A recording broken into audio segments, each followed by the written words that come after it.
Programa de Difusão Cultural da Justiça Eleitoral do Ceará. 13ª Semana Nacional do Livro e da Biblioteca. A Biblioteca do TRE Ceará e a Escola Judiciária Eleitoral oportunizando seu encontro com a cultura. E hoje estamos aqui para um diálogo com Estênio Gardel, servidor da Justiça Eleitoral do Ceará, autor do livro A Palavra que Resta. Seja muito bem-vindo, Estênio. Grata por aceitar o nosso convite. Oi, Rita. Obrigado pela oportunidade. Estênio é natural de Limoeiro do Norte, onde morou até os 17 anos de idade. Em 1997, veio para Fortaleza para fazer faculdade e tornou-se servidor público. A escrita de seu livro ocorreu durante a oficina literária de que ele foi aluno, o Ateliê de Narrativas da Socorro Racioli, em 2016. E vamos então para uma breve sinopse do livro. Na juventude, Raimundo e Cícero, colegas de lida no campo, ambos com 19 anos de idade, tiveram um romance violentamente interrompido. Após sucessivas surras, Raimundo foge do cinturão do pai, pegando carona em uma boleia de caminhão. Raimundo agora era do mundo. Vai levando no bolso uma carta de Cícero. Analfabeto, Raimundo guarda a carta não lida por mais de meio século. Aos 71 anos de idade, decide aprender a ler e a escrever, para, enfim, conhecer o conteúdo da carta. A semente dessa narrativa, Estênio, nasce da junção de duas imagens, uma delas ligada à justiça eleitoral. Você poderia comentá-las? Sim, a origem do livro tem essas duas imagens e uma veio da minha experiência com atendimento ao eleitor no cartório eleitoral, né? Muitos eleitores, ao receber o título ou fazer algum outro tipo de requerimento, não conseguiam assinar o nome, né? Tinham apenas que colocar o carimbo do dedo. E eu acho que, de alguma forma, esse momento ali, estar presenciando aquele instante em que o eleitor era exigido, né, da realidade dele, assinar o nome e ele não conseguir, de alguma forma me marcou. Eu acho que, eu imagino que naquele momento o eleitor devia pensar em muitos outros momentos da vida, né, a infância, a adolescência, momentos em que talvez ele pudesse ter estado na escola, pudesse ter estudado, mas não pôde, né, não conseguiu ir para a aula. E isso de alguma forma ficou comigo e acabou se juntando a uma outra imagem, essa assim completamente ficcional, de um homem sentado a uma mesa com algo muito importante nas mãos para ler, só que ele não consegue. Então essa impossibilidade de não ler esse algo importante veio exatamente de ele realmente não poder ler a palavra escrita, né? E aí essas duas coisas se juntaram e à medida que eu fui respondendo algumas perguntas que essa fusão trazia, a trama foi se formando, os personagens foram aparecendo. Por exemplo, né, o que era esse algo tão importante que ele tinha nas mãos para ler? Aí veio a ideia da carta, e a carta por si já traz outras perguntas. Né? Quem é o autor da carta? Por que essa carta foi guardada por tanto tempo? O que essa carta diz? Então, à medida que eu fui juntando as perguntas, a trama também foi se juntando e até chegar no enredo completo do livro. O ofício de escritor é comumente descrito como solitário, mas há de se valorizar a troca de ideias e os modos diferentes de captar as sutilezas de um determinado enredo. A construção do seu livro passou por esses dois momentos. Inclusive, durante o lançamento, Socorro Racioli comentou, abre aspas, o livro, A Palavra que Resta, não é uma construção solitária, é um trabalho acompanhado, não só por mim, mas por muitas pessoas. Desde os colegas de curso até a editora, várias pessoas trabalharam nesse livro. Como foi para você, Estênio, essa experiência de comunhão entre o fazer individual e a construção coletiva no percurso de elaboração do seu livro? Foi fundamental. Eu acho que o livro não estaria onde ele está hoje se não tivesse passado por todas essas leituras, por todos esses olhares. E eu sinto muito orgulho disso, sabe? Eu acho que realmente a escrita tem aquele momento do escritor com as suas palavras, né? Solitário ou não, depende, acho, da visão do escritor também. Mas, desde já no ateliê, eu tive a oportunidade de compartilhar a história, expus a história para Socorro, expus a história para os colegas, pude ouvir a reação deles a minha ideia. Isso foi já também um passo muito importante, né? Era a primeira vez que eu estava dividindo as minhas ideias e o meu texto com outras pessoas. E a partir dali não parou mais, né? A própria Socorro, já no instante que eu apresentei oralmente para a turma, ela já deu alguns insights. Depois disso, ela foi a primeira pessoa a ler a primeira versão escrita do livro, em agosto de 2017. E aí, depois disso, o livro passou por uma leitura crítica. E aí chegou na Companhia das Letras, teve leitura, claro, da editora, depois preparadora de texto, depois revisora. Então, é uma cadeia realmente que contribuiu, e cada uma com um olhar diferente e particular, né? Visando enxergar no livro coisas que possam ser melhoradas. E eu acho que isso conversa muito com a minha perspectiva diante do texto literário, né? Diante dos meus textos literários, que é a de colocar o texto sempre em primeiro lugar, sabe? Não deixar que um desejo específico meu com relação a uma imagem que eu escrevi ou a uma atitude de um personagem, que isso se sobreponha ao que é melhor para o texto. Nem sempre é fácil, né? Não é fácil a gente ouvir críticas ao trabalho, mas eu acho, no meu caso, pelo menos, foi fundamental eu estar aberto a isso, porque eu tenho certeza que o livro só cresceu e só ficou melhor.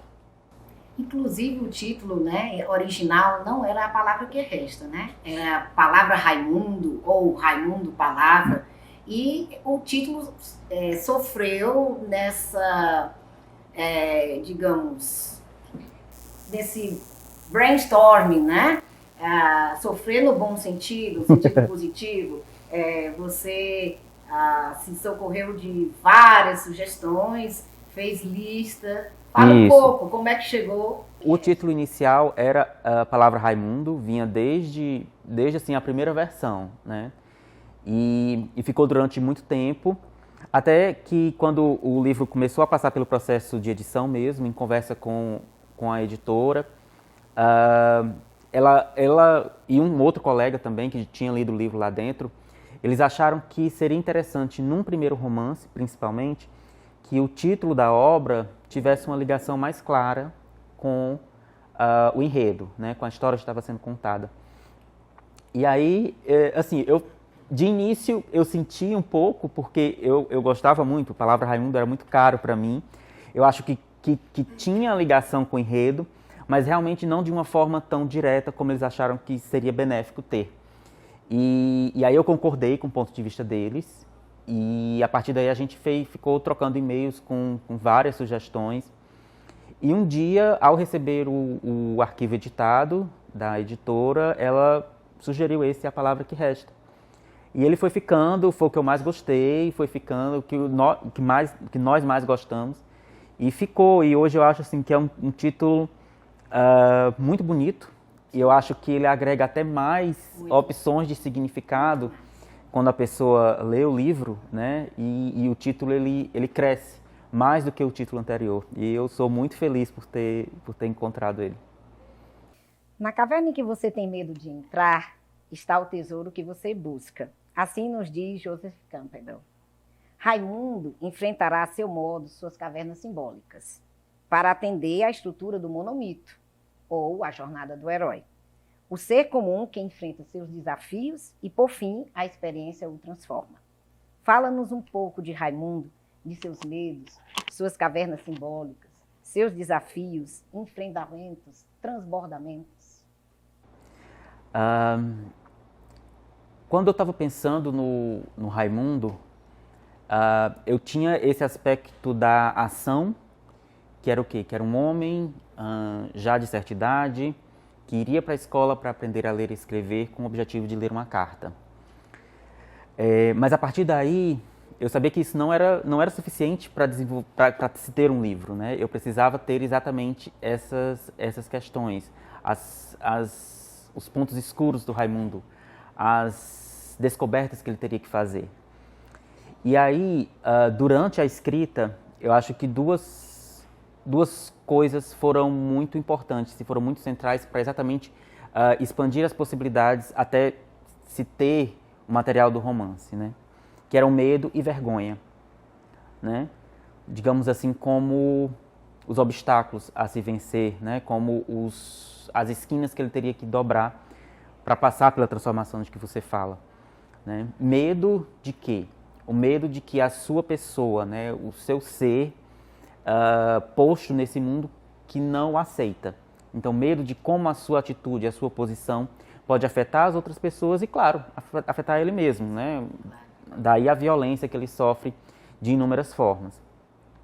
E a vergonha, muito ligada a esse medo, exatamente por não querer se expor, né? Por temer ferir aquelas pessoas que ele amava, como a família, que não via na sua homossexualidade algo que pudesse ser exposto. Então, esse medo e essa vergonha foi o que ditou por muito tempo a vida do Raimundo, né? Desde a saída de casa até ele encontrar a Suzani e a partir daí sim ele buscar meios de vencer esse medo e essa vergonha. Tem ainda, a gente pode fazer ainda uma ligação do medo e vergonha da leitura da carta, né? Porque abrir a carta e ter o conteúdo da carta revelado trazia também medo de como reenxergar a vida que ele viveu depois de saber o que Cícero teria escrito, né? Como isso poderia modificar e feri-lo de alguma forma. Então, eu acho que o Raimundo, a trajetória dele em busca de autoaceitação, em busca de autopertencimento, passa por vencer esses dois sentimentos negativos de medo e vergonha. Mundo, mundo, vasto mundo. Se eu me chamasse Raimundo, seria uma rima, não seria uma solução. Mundo, mundo, vasto mundo. Mais vasto é meu coração. Poema de Sete Faces, Carlos Drummond de Andrade. E os corações, os vastos corações de Raimundo e Estênio, onde se assemelham, onde se distanciam, onde encontram um ao outro neste mundo, mundo, vasto mundo? Eu encontro o Raimundo na sua afetividade. Eu sou homossexual, o Raimundo é homossexual. Eu espero encontrar o Raimundo na resiliência que ele demonstra diante da vida, né? Isso ainda está por se provar, não sei. Mas, ao mesmo tempo, eu me afasto do Raimundo em alguns aspectos da vida dele. Ele não pôde estudar. Eu, por outro lado, desde muito novo, tive a oportunidade de frequentar a escola. Com relação ao tratamento da família, né, principalmente na ligação do Raimundo com a mãe, depois que a mãe descobre da homossexualidade do filho, há ali um corte, quase uma morte simbólica do Raimundo, e que não foi o meu caso, uma vez que eu fui abraçado pela minha mãe e sei que ela sempre me abraçou. Então, acho que são essas duas maiores a própria coisas. Origem, né? Raimundo é interiorano, você Sim, também do Limoeiro do Norte. Sim, né? Tem a vivência na zona vivência rural, da né? Zona rural, E eu até aproveitei algumas memórias minhas, né, no livro. Por exemplo, tem um evento num capítulo do livro que fala de uma cheia, que o Raimundo se acorda e o rio está tomando a estrada de madrugada. E eu realmente passei por isso, né? Eu morava numa comunidade chamada Córrego de Areia, ficava pertinho do rio, e teve uma noite que a gente acordou com o homem que ajudava meu avô a tirar o leite das vacas. Ele foi acordando a gente porque o rio realmente já estava na estrada, chegando na cerca da nossa casa, né? E foi aquele alvoroço para levantar as coisas e juntar as coisas, porque a gente tinha que mudar para a rua até a cheia passar. Então, tem essas minhas memórias e lembranças também que, de alguma forma, transparecem no livro, aparecem na história do Raimundo.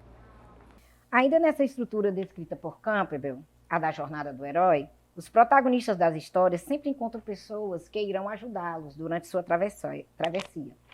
No seu livro, Raimundo enfrenta muitas dores: o ocultamento de sua sexualidade, os conflitos familiares, o preconceito, a miséria, a exclusão, a solidão. E ele encontra em Suzani um ponto de apoio. Comente um pouco sobre essa personagem, a Suzani, o grau de importância de Suzani dentro da narrativa, no caminhar de Raimundo em busca de ressignificar seu destino. A Suzani realmente é uma personagem muito importante e, assim, que foi muito incrível para mim criar a Suzani. Eu sabia que era um personagem que ia entrar em confronto com Raimundo inicialmente, né?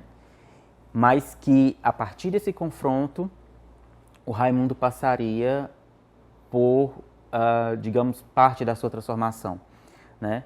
Seria a partir desse enfrentamento com outra pessoa que geraria um enfrentamento do Raimundo com ele próprio, que seria possível ele se relacionar de uma forma, se enxergar de uma forma diferente com relação ao ocultamento da sexualidade e a sua posição na vida, né? Sabendo disso, eu imaginava que a Suzani ela tinha que ser ao mesmo tempo diferente e parecida do Raimundo. Um pouco como eu, né? Um pouco diferente e parecido do Raimundo. Eu acho que os personagens se relacionam assim. Então, a Suzani é parecida do Raimundo porque eles se enxergam no meio desse mundo que aceita as pontas, né? Como o próprio Raimundo menciona. Um mundo que aceita o homem que gosta de mulher e a mulher que gosta de homem. E no meio ali, todo o espectro de gênero e sexualidade que não é muitas vezes bem visto. Então, tanto o Raimundo como a Suzani se encontram ali nesse lugar em que eles se acham, mas não se acham ao mesmo tempo. Ou se não são permitidos se achar. E também teria que ser diferente porque se eu buscava um ponto de inflexão para o Raimundo, a Suzani ela tinha que ter uma outra postura diante da vida. Sim. E é exatamente. Então, se o Raimundo se esconde, a Suzani se mostra. Esse encorajamento aí. Exato. A Suzani é uma figura que se põe de pé o tempo todo, né? Que não se esconde como o Raimundo se esconde nos cinemas. É uma pessoa que se mostra mesmo durante a noite, durante o dia, que não tem vergonha de ser quem é. Eu falei do medo e da vergonha no começo. A Suzani ela fala que quando foi expulsa de casa, largou a mão da vergonha e seguiu com a vida dela. Então, ao contrário do Raimundo, que se agarrou à vergonha por muito tempo.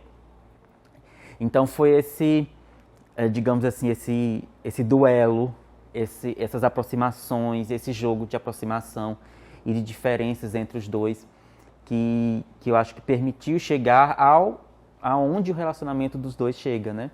Que é o de formar uma nova família, né? Onde nenhum dos dois pôde manter os vínculos familiares sanguíneos,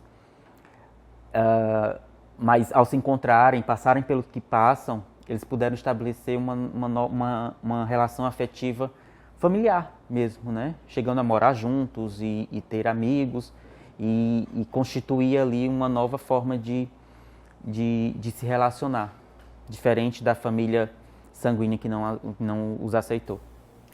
Eu creio que essa demora de meio século para ler uma carta não está apenas ligada ao analfabetismo, ao não letramento de Raimundo, às dificuldades que ele encontrou na cidade, né, para se entender, para renascer, mas creio eu, isso é uma leitura particular minha, não sei se você vai concordar, que havia muito também o medo de ler a carta pelo simples fato de ver uma vida que poderia ter sido e que não foi. É isso? Sim, é uma possibilidade muito válida. Inclusive, é uma das minhas visões para a atitude do Raimundo diante da carta, né? Claro, inicialmente tem a dificuldade realmente de decodificar a língua escrita, mas a carta se mantém incógnita por tanto tempo, é muito mais do que isso, né? Logo no primeiro capítulo, né, o narrador fala: a carta guardava uma vida inteira. Então, no momento que você descobre essa vida inteira, já com a idade avançada, sem tempo de poder recuperá-la, sem tempo de poder vivê-la, isso é muito forte, isso pode ser devastador em certo sentido. Então, esse medo, sim, realmente susteve as mãos e o olhar do Raimundo durante muito tempo, né? De descobrir nas palavras do Cícero talvez uma vida em que eles pudessem ter ficado juntos, né? A vida possível, né? Exato. E isso, eu consigo me relacionar com Raimundo, isso é assustador, né? Mas, ao mesmo tempo, a carta foi também o que carregou Raimundo, né, durante boa parte da vida, né? E no final das contas, foi essa carta que o fez realizar o sonho há tanto tempo acalentado de poder estudar, aprender a ler e escrever. Então tem a carta tem essas várias facetas, digamos assim. Você poderia ler um trecho do livro? Esticador de horizontes. A professora Ana explicou que na poesia uma palavra diz muito mais do que diz. É a palavra que se estica então, isso sim, onde a palavra sozinha não vai, com a poesia vai, voa, que nem os passarinhos. Passarinho que escuta de longe o silêncio que é tão alto. Silêncio alto, abrir amanhecer, encolher rio, esticador de horizontes. Só a palavra mesmo. Eu tenho que usar as minhas palavras para fazer a redação que ela pediu sobre a poesia. Trabalho de fim de ano, escrever tanto de uma vez só. Mas precisa ser muito longo não, 10, 15 linhas, ela disse. É o que eu achei da poesia, o que eu senti com ela. Nunca tinha nem ouvido poesia como essa, mas tem palavra que a gente escuta na vida que parece poesia? Se as palavras se esticam e esticam o horizonte da gente? Tu quer aprender a ler e escrever, Gaudêncio? Te ensino. Estou aprendendo, Cícero. Tu aumentou o meu poente, mas depois pintou ele de um encarnado grande demais. Um encarnado demais, que meu pai riscou nas minhas costas. Imundo. Tem palavra que faz ao contrário também? Encolhe e escurece a vista da gente. Vermelho, coagula em preto. Muito grata. Estênio, nesses minutinhos finais, eu gostaria, em nome de todos os colegas do TRS Ceará, prestar uma homenagem ao seu livro, com um poema que eu escrevi livremente inspirado em sua narrativa. Ah, legal. Ai, mundo! Nosso amor, que nem ousava as palavras, agora, vejam só, era carta. Tua carta, todo dia lida pelo silêncio em minhas mãos. Eu me perdia. O que está aí escrito? E o silêncio calava. A carta, a lida, na lida da vida, a vida não lida. O amor, palavra grande demais. Cabia em meus olhos arregalados de tanta letra que não sei. Tinha pouso de beija-flor nas veias saltadas das minhas mãos. Amor, lido no coração, eu que não conhecia livro. Amor, escrito na alma, eu que nem tinha lápis. Formigas em meus pés, mas eu sentia voo de pássaro sagrado dentro de mim. Eu me pensava uma gotinha de letra, recolhida a tantas outras, em quartinha de barro avermelhado, no sereno da noite. Promessas de sílabas fresquinhas ao amanhecer. Eu te imaginava chuva, chuva de palavras, nossos risos se pondo debaixo das bicas no terreiro, terra molhada. Teu cheiro, meu menino verbo cachoeira, meu chuvisco de ninar nas telhas ao adormecer das lamparinas. Amor, açude abençoado de sangria. O amor sangra? O amor sangra? Não importa. Cantava as águas do Jaguaribe, serpenteando as margens dos meus sonhos. Eu me agarrava à sabedoria do rio. Vixe, mas a realidade não construía canoa.